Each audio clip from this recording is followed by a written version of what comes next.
اعوذ باللہ من الشیطان الرجیم، بسم اللہ الرحمن الرحیم۔ اللہم صلی علی محمد وعلی آل محمد کما صلیت علی ابراہیم وعلی آل ابراہیم انک حمید مجید۔ اللہم بارک علی محمد وعلی آل محمد کما بارکت علی ابراہیم وعلی آل ابراہیم انک حمید مجید۔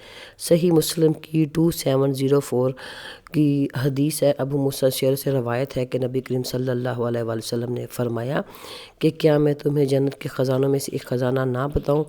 تو میں نے کہا کیوں نہیں یا رسول اللہ؟ تو نبی کریم صلی اللہ علیہ وسلم نے بتایا کہ لا حول ولا قوت الا باللہ، نہیں ہے گناہوں سے بچنے کی طاقت اور نیکی کرنے کے ساتھ مگر اللہ کی توفیق سے۔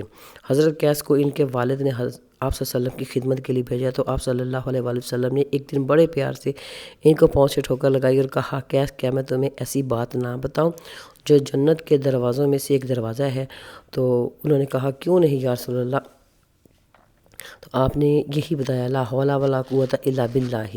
ایوب انصاری اسرا کی رات جب ابراہیم علیہ السلام کے پاس سے گزرے تو ابراہیم علیہ السلام نے جبرائیل علیہ السلام سے پوچھا تمہارے ساتھ کون ہے؟ تو انہوں نے کہا کہ نبی حضرت محمد صلی اللہ علیہ وآلہ وسلم۔ تو ابراہیم نے کہا نبی صلی اللہ علیہ وسلم سے کہا کہ آپ صلی اللہ علیہ وسلم اپنی امت کو حکم دیجئے کہ وہ جنت کے پودے کثرت سے لگائیں کیونکہ اس کی مٹی بڑی پاکیزہ اور زمین بڑی وسیع ہے۔ تو نبی صلی اللہ علیہ وآلہ وسلم نے پوچھا جنت کے پودے کیا ہیں؟ تو آپ نے یہی بتایا لا حول ولا قوت الا باللہ۔ تو درجات بلند کرنے کے لیے بھی صحیح مسلم کی ہے کہ 587 میں ابو ہریرہ سے روایت ہے کہ نبی کریم صلی اللہ علیہ وآلہ وسلم نے فرمایا کیا میں تمہیں ایسی چیز نہ بتاؤں جس سے اللہ تعالیٰ گناہوں کو مٹا دیتے ہیں اور درجات بلند کر دیتے ہیں؟ صحابہ کرام نے کہا کیوں نہیں؟ تو جنت کے درجات میں سے جس طرح جنت کے درجات ہیں اس طرح دوزخ کے بھی ہیں۔ تو صحابہ کرام میں سے ایک صحابی تھے، وہ جب اداس ہو جاتے تھے نبی کریم صلی اللہ علیہ وآلہ وسلم سے تو وہ مسجد میں آ کر ان کو دیکھ لیتے تھے۔ ایک دن ان کو سوچ آئی کہ جب ہم دنیا میں نہیں رہیں گے یا آپ صلی اللہ علیہ وسلم کا وصال ہو گیا تو میں کیا کروں گا؟ تو وہ نبی کریم صلی اللہ علیہ وآلہ وسلم کے پاس گئے اور کہا یا رسول اللہ یہاں تو میں جب اداس ہوتا ہوں تو آپ سے آ کر مل لیتا ہوں، لیکن اگر آخرت میں آپ تو اتنے بلند درجے پر ہوں گے تو پھر میں کیا کروں گا؟ تو آپ صلی اللہ علیہ وسلم نے فرمایا کہ سجدوں کی کثرت سے میرے لیے آسانی کرنا تاکہ میں تمہاری سفارش کر سکوں۔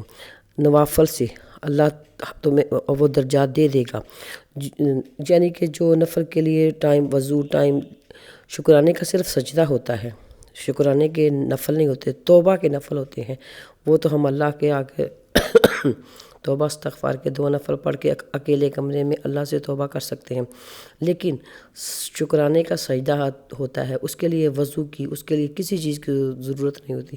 جب انسان چاہے وہ اپنے سر کو جھکا کر شکر الحمدللہ، لیکن سجدے کے ساتھ ساتھ اس کو قرآن پاک کے احکامات ہیں، جو نبی کریم صلی اللہ علیہ وسلم کی باتیں ہیں ان پر عمل کرنا ہوگا، ان کی اطاعت کرنی ہوگی، تاکہ کیونکہ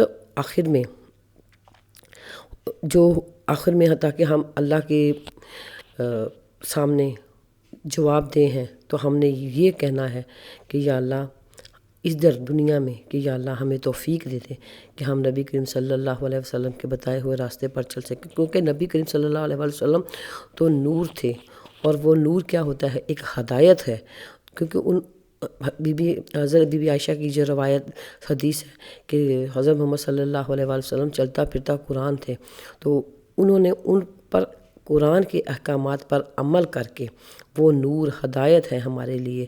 تو یا اللہ ہمیں بھی توفیق دے دے کہ ہم بھی جو قرآن پاک میں احکامات ہیں ان پر عمل کر سکیں۔